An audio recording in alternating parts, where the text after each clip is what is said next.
다음 조선일보 이야기예요. 조선일보 일단 그 조국 장관한테 조선일보의 박국희 기자가 문자를 보냅니다. 김봉현 전 회장이 작년 5월 6월 지인과 나눈 문자 메시지를 확보했는데 금과문이고 민정수석실이고 다 내 사람이다. 민정수석 라인을 타고 있다. 이 언급이 있다는 거예요. 그러니까 당시 민정수석으로서 입장을 부탁한다 하면서 그 민정수석실에도 노비를 한 합리적 의심이 드는데 조국 전 민정수석의 입장은 어떠세요? 라고 이렇게 문자를 보냈다는 거예요. 참 조선일보스럽다라는 생각이 드는 게 예를 들어서요. 이 사모펀드라든지 뭐 그런 쪽 사기꾼들이라는 건 뇌뇌피셜 있잖아. 그러니까 굳이 말하자면 내가 사기꾼이라고 치자. 나는 문재인 대통령도 알고 있고요. 강기정 수석도 알고 있고 조국 장관도 알고 있는 사람이에요. 그래서 내가 이러이런 상황들을 통해서 뭐 그것을 극복해 볼 수 있다라든지 이런 이야기를 하면 나는 아무 상관없이 그러니까 그 문 대통령이나 조국 장관이나 강기정 수석 입장에서 아무 상관없이 연루된 사람이 돼버리는 거예요. 그러려면 합리적인 어떤 상황들이 있어야 되거든요. 그래서 조국 장관이 지금 내일 기사 제목을 좀 보겠다면서 약간 으름장 비슷하게 놓던데 이게 이 어떤 상황들을 볼 수 있는 강기정 전 수석의 페이스북을 한번 보면요. 로비의 증거, 사기의 증거다 하면서 제목이 이 박국희가 또 등장합니다. 오늘 조선일보 박국희 기자가 김봉현의 문자 내용을 공개했네요. 민정정무수석 라인을 타고 있다. 이 기사와 문자는 김봉현이 저에 대한 사기 행각을 증명하는 내용으로 보입니다. 김봉현의 문자는 6월 25일, 제가 이강세를 만난 것은 7월 28일. 김봉현은 제가 이강세를 만나기 전인 6월 초부터 주변에 조국과 강기정을 팔고 다녔네요. 정황들이 명확해지지 않습니까? 이미 민정과 정무수석 라인을 타고 있다고 이야기를 한 지 한 달 반도 지나서야 이강세가 겨우겨우 강기정 수석이랑 옛날에 친분 갖고 약속 날짜를 잡아서 민정수석실에서 20분 만나요. 저는 이제 이거 보면서 얘들은 정말 한결같이 똑같은 프레임을 적용하고 있구나 이런 생각을 했는데요. 무슨 말이냐면 조국 장관 같은 경우는 예를 들면 조그마한 거 하나 가지고 뭐 압수수색 수십 회 하면서 다른 데는 손 별로 안 대고 요거 같은 경우도 무슨 생각이 드냐면 예를 들면 아까 뭐죠?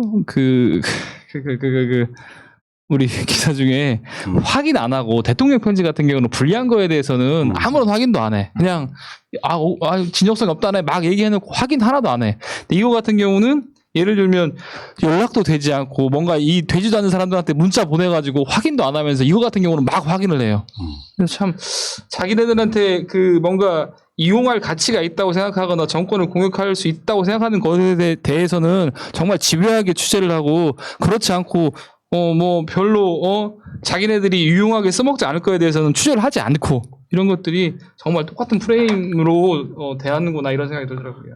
이번에 딱 박국희 기자라고 지목한 게 뭐냐면 이 사람이 선례가 있잖아요. 지난번 건강해 변호사 사건이 발생했을 때 그 윤수석한 청와대 윤도환 수석한테 확인하지도 않고 막 기사를 썼는데 그때 당시에 말을 하는 것이 연락에 답하지 않았다. 그러니까 본인이 어떤 이런 기사를 쓸 것인데 반론을 제기하겠습니까라는 거에 대해서 답하지 않았다라는 것을 표현을 어떤 식으로 했냐면 연락이 닿지 않았거나 전화를 해도 받지 않았다라는 것은 같은 거 아니냐 이런 식으로 표현을 했다라는 거예요. 한마디로 무슨 얘기냐면 전화를 딱 했어.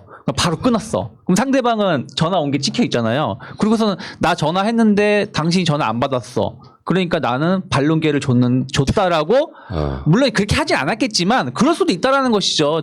그런 모양새. 네, 그런 모양새를 만들어 놓고 이제 보도에서 문제가 되니까 자기는 뭐 잘못 없다. 내가 뭐 잘못해. 나 할 거 다 했다라는 식으로 그때 표현을 했었거든요. 그러니까 조국 장관님도 이번에 그런 문자가 왔으니까 그런 부분들에 대해서 확인을 이런 사람이랑 선례를 알고 있었던 것이고 또 하나 이 사람이 말한 것이 한밤중에 기사를 쓰면서 반론을 받을 필요가 있어서 일부 시도했다라고 그때 당시에 말을 했는데 그럼 한밤중에 기사를 쓰지 말든가 반론을 제대로 받으려면 낮에 확인을 하고 기사를 쓰든가 해야지 정말 남들 다 자고 있을 때 몰래 반도둑처럼 기사 쓰면서 반론을 기회 주지도 않고 자기는 줬다라고 이런 사람이다 보니까 좀 강하게 나간 것이 아닌가. 지금 그 강기정 수석이 뭐 뉴스공장이라든지 여러 방송을 나가시더만요. 그 중에서 제가 공감되는 워딩을 좀 따와봤어요. 한번 읽어보겠습니다. 조선일보가 문제입니다. 조선일보를 사실은 폐간을 해야 될 정도로 가짜뉴스가 횡행하는 신문입니다. 그래서 제가 조선일보하고 그런 기사를 쓴 기자 3명을 2천만 원 민사소송을 냈습니다. 너무 적은데요. 문제는 이 사건은 청취자분들도 다 아시겠지만 김봉현 씨는 이강세 씨한테 5천만 원을 줬다. 그런데 이강세 씨는 1,000만 원밖에 안 받았다. 이래서 재판이 붙어 있습니다. 사건 자체가 그렇다는 겁니다. 5천만 원을 줬든 1,000만 원을 받았든 그건 저와 아무 상관이 없습니다. 지금은 둘 다 구속됐고 횡령과 여러 가지로 재판을 받고 있는 금융 사기꾼들 범죄인의 다툼일 뿐입니다. 그래서 제가 그런 생각을 했어요. 보통 정치인 금품 수수 사건을 발생하면 주는 사람이 있는데 받는 사람이 받았다 안 받았다가 쟁점이었는데 지금 저의 경우는 저한테 누가 줬다는 사람이 없습니다. 그러니까 김봉현이 지금 이강세한테 김봉현은 5천만 원 줬다고 하고 이강세는 나는 1,000만 원 받았다고 하는데 이강세도 강기정한테는 전달 안 했다고 하는 상황이에요. 그러면은 조선일보가 그런 식의 헤드라인 쓰면 안 되죠. 강기정한테 5천만 원 줬다라고 따옴표 해가지고 보도하면서 그게 중앙일보 또 다른 언론사로 계속 퍼져나갔지 않습니까? 이강세 씨도 줬다는 사람이 아니고 김봉현 씨도 줬을 것이다지 본인이 직접 준 적은 없고 그래서 줬다는 사람은 없는데 강기정은 연일 저는 받지 않았다고 답변을 하다 보니까 제가 참 어색해졌고요. 분명한 사실은 조선일보가 문제라는 겁니다. 그래서 가짜뉴스의 진원지인 조선일보를 이번 기회에 분명히 고쳐놔야 되겠다라는 다짐을 해봅니다. 그리고 다른 인터뷰에서는 이런 얘기했습니다. 김봉현 전 회장에게는 위증 문제가 중요한 게 아니라 이거는 어떤 맥락에 나온 거냐면 그 저쪽이나 조선일보 등에서 김봉현이 위증죄가 있는데 그 위증죄를 뒤집어 쓰면서까지 왜 그런 얘기를 했겠냐에 대한 답이에요. 김봉현 전 회장에게는 위증 문제가 중요한 것이 아니라 추징금을 줄이는 것이 중요합니다. 추징금을 줄여보려고 돈이 나간 일을 법정에서 이야기하는 게 아니냐 이렇게 의심해 본다는데 그 말 맞죠? 비교가 안 될 만큼 추징금을 줄일 수 있다면. 그러니까 김봉현은 이미 그 스타모빌리티에서 517억 원 횡령한 것으로 지금 돼 있기 때문에 그 이미 범죄가 좀 확정된 사람으로서 저는 김봉현이나 뭐 이강세 등등의 태도는 뭐냐면 이 일이 불거졌고 이 일을 어떻게 수습할 거냐 그 문제에서 내가 청와대에 행정관 정도가 아니고 나는 수석급 정도와 라인이 다 있다. 그러니까 이 문제 크지 않을 것이다. 그러니까 나를 믿고 뭐 계속하면 된다. 그래서 본인의 그 추징금 액수를 줄이는 게 가장 그 큰 목적으로 돼 있잖아요. 그러니까 뭐 이런 식으로 금전적으로 일단 피해 나가는 게 몇 년 형을 살더라도 나중에 차후에 뭐 제기할 수 있는 길이다라고 생각하고 지금 돈 문제로 지금 그러니까요. 네 보는 것 같습니다. 근데 실제로 금융감독원에서 그 사모펀드에 대해서 이제 조사를 시작하면 청와대 민정수석이 정치실장한테 얘기한다든가 해서 그걸 금융감독원장한테 압력 넣을 수 있는 구조가 아니고 그런 정권도 안 됩니다. 사실은 이 상황은요. 박근혜 때도 불가능해요. 생각해보세요. 민정수석이 예를 들면 민정수석이 자리에 있는 사람 그러니까 정무수석 자리에 있는 사람이야. 근데 금감원장이 진짜 가까운 후배이거나 이래서 다이렉트로 이거 좀 봐줘라. 이게 가능할지 모르겠으나 지금 민주정부에서 청와대 정무수석이나 정책실장이 금감원장한테 압력 넣어가지고 이거 봐줘라 얘기가 가능할 것 같아요? 불가능해요. 그러니까 이제 김봉현의 생각은 이거죠. 뭐냐면은 민정수석과 통했다는 얘기는 민정수석은 검찰한테 그 얘기할 수 있다. 그러므로 검찰은 우리 편이다. 그러므로 검찰이 아마 우리가 생각하는 것만큼 큰 뭐 기소하거나 아니면 구형하지 않을 것이다. 그러니까 이런 식으로 매명이라죠, 매명. 예. 이름 파는 행위. 그러니까 그치. 내가 이렇게 높은 사람들하고 직통 라인이 있고 그러면서 정권과 함께 가는 거다라는 하면서 폰지 사기의 대표적인 거 하는 거죠. 알겠습니다. 참 여기 강기정 전 수석 말이 재밌는 게 줬다는 사람 없는데 내가 안 받았다고 말을 하니까 어색하다. 문제는 조선일보다 뭐 이 얘기 잘하잖아요. 줬다는 사람 문제는- 없는데 문제는 결국에는 조선일보에 의해서 강기정이 받은 게 돼버린 거잖아요. 그렇죠. 따옴표 저널리즘 지긋지긋하다 진짜. 아니 말이 재밌어요. 줬다는 사람 없는데 내가 안 받으려고 했다고 말을 하니까 진짜 어색하다. 그러니까 강기정에게 건너간 것으로 알고 있다 정도의 거의 확신도 없는 이야기가 지금 이렇게 돌고 있기 때문에 자 어쨌건 조선일보가 있던 문제고요. 조선일보랑 비슷한 기자 한번 이야기 한번 해보면 추미애 장관이 지금 그 자기 집 앞에 와 있는 뉴시스 기자죠. 이 뉴시스 기자에 대한 SNS를 올렸어요. 오늘 아침 아파트 현관 앞에 뉴시스 기자가 카메라를 들고 나타났습니다.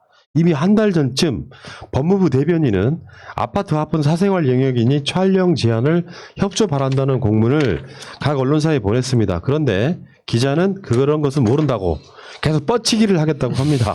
출근을 방해하므로 이 상황이 종료될 때까지 집에서 대기하며 일을 봐야겠습니다.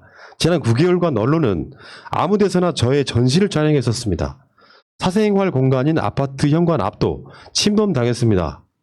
마치 흉악범을 대하듯 앞뒤 안 맞는 질문도 퍼부었습니다. 이 광경을 보는 아파트 주민들도 매우 불편합니다. 라고 하면서 뉴시스의 어떤 기자. 이 지긋지긋한 문제는 뭐 조국 장관 때 우리가 이미 보셨잖아요. 방금 들어간 음식이 뭔가요? 짜장면인가요? 한식인가요?부터 시작해가지고 지금도 아마 조국 장관의 집에 뻗치기 하는 기자가 한두 명은 또 기자가 아니라 뭐 유튜버라도 있는 걸로 알고 있거든요. 왜들 이러는 거죠? 진짜? 이거 그러니까 이게 추미애 장관의 집 앞에서 추미애 장관을 사진 찍어서 얻을 게 없잖아요. 그러니까 저번에 왜 그 조국 장관이 뭐 입 꾹 닫고 꽝 닫고 뭐 차에서 내린다 이런 식의 기사가 나오는 거 보면은 그냥 언론사라고 하는 게 도대체 어떤 의미를 갖고 있는지 얘들은 진짜로 모르는 것 같다는 생각이 들어요. 윤미향 의원실에 뻗치기 하고 있다가 그 블라인드 틈 사이로 뭘 찍는 것이 보도의 중요한 내용이 하나도 아니잖아요. 그러니까 지금 아파트 안에서 단지 내에서 아마 촬영하다 그 발각된 것 같은데 저는 좀 더 확대하면 분명히 멀리서 마온 카메라로 조준하고 있다. 그러니까 이건 마온 카메라로 촬영하고 있는 것을 내가 잡을 수는 없잖아요. 근데 여기 지금 현장에 있다가 이제 어떻게 보면 뉴시스 기자가 잡힌 건데 그 추미애 장관 말씀처럼 범죄자도 아닌데 그러니까 만약에 이런 식으로 일상을 파괴하면 누가 그 공직자로서 업무를 제대로 수행할 수 있겠습니까? 그래서 이건 정말 공권력에 대한 저는 어떻게 보면 한편으로 도전이라고 생각합니다. 언론사들이. 이제 방금 전에 말씀하신 것처럼 기자가 기자가 팩트를 확인하기 위해서 뛰는 거는 진짜 바람직하거든요. 말 그대로 아까 타이밍이나 멘트가 있었는지 뭐 그런 것들을 확인하기 위해서 뛰는 건 좋은데 그냥 단순히 그냥 뭐라고 하죠? 그걸 관심 끌기 위해서 그냥 일상을 촬영하는 거는 정말 뭔가 그런 부분들은 제한할 수 있는 좀 방법들이 있어야 되지 않을까 조심스럽게. 그러니까 저번에 보면은 조국 장관이 등산복 입고 나갔다 뭐 이런 식의 것들이 있잖아요. 그게 그러니까 이제 사실 보도에 가치하고는 아무 상관없는 파파라치식 기사인데 뭐 기성 미디어들 중에 굉장히 책임 있는 이렇게 유튜버도 힘들어서 안 할 것 같은 일들을 뻗치기라고 하면서 저지랄들을 하고 계시니까 이게 예를 들어서 추미애 장관이 집 앞에서 조국 장관을 만났다 그러면 기사거리가 되죠. 출퇴근하는 거 찍으면서 답변도 어차피 안 돌아올 게 알아요. 예를 들어서 국민의 짐에서 추미애 장관한테 이런 이야기를 했는데 어떻게 생각하십니까 같은 질문은 답이 뻔히 돌아올 게 뻔히 알잖아요. 그런 건 의미가 없어요. 기자분들. 기자라고 좀 부르기도 꼴보기 싫은데 이렇게 해서 남의 사생활 여기 이 아파트에는 추미애 장관들만 사는 게 아니지 않습니까? 조국 장관들도 마찬가지고. 근데 주위에 기자들이 뻗치 얘기하고 있으면요. 주민들 불편하죠. 사생활도 마찬가지고. 그러니까 이건 명확히 좀 구분을 했으면 좋겠습니다. 그러니까 기자들 사회에서도 기자들 맨 처음에 그 훈련 시킬 때 경찰서에서 맨 처음에 하잖아요. 그러니까 밤에 뭐 이렇게 사건 일지 뭐 찾아보고 그러면서 경찰서장, 그러니까 기자 이제 초년병이 그렇게 하는 겁니다. 견습인애가 경찰서장 문을 박차고 들어와서 야 서장 나와. 내가 누구누구 기자인데 뭐 이거 연습시킨다고 하거든요. 근데 저는 그 부분도 악습이지만 거기는 어찌 보면 공공의 영역이잖아요. 그러니까 경찰서나 뭐 관공서나 여기는 공공의 영역이라서 일정한 기준을 지키면 취재할 수 있다고 생각합니다. 하지만 여긴 지금 사생활이 보장돼야 될 아파트예요. 만약에 내 그 현관 유리창으로 베란다 유리창으로 누군가 24시간 나를 들여다보고 있다. 그 공포를 어떻게 견디면 삽니까 개인이. 그래서 그건 좀 보장해 줘야 된다. 그러니까 현행범도 아니고 만약에 추미애 장관이 무슨 범죄를 저질러서 옛날에 뭐 이인재 국회의원 집에 기자들이 많이 뻗치겠던 건 제가 이해를 해요. 그 당시엔 큰 이슈가 됐었기 때문에. 하지만 지금은 추미애 장관이 범죄자입니까? 예. 그러니까 시간이 남아 도는 거지 뭐. 그리고 요즘에 그 언론의 그 가뷰 언론사 기자들의 50%의 출입처가 진중권 페북이라고 하면요. 진짜 할 말 없다 이런 생각이 들고 그럴 시간에 누가 그런 얘기 하더만요. 지금 박덕흠 어디 있는지 찾아라. 그 사람 범죄 혐의를 받고 있는 사람인데 국정감사 기간인데도 국회에 안 나타나요. 그러면 박덕흠 찾는 가치가 있는 거죠. 그냥 미친놈들인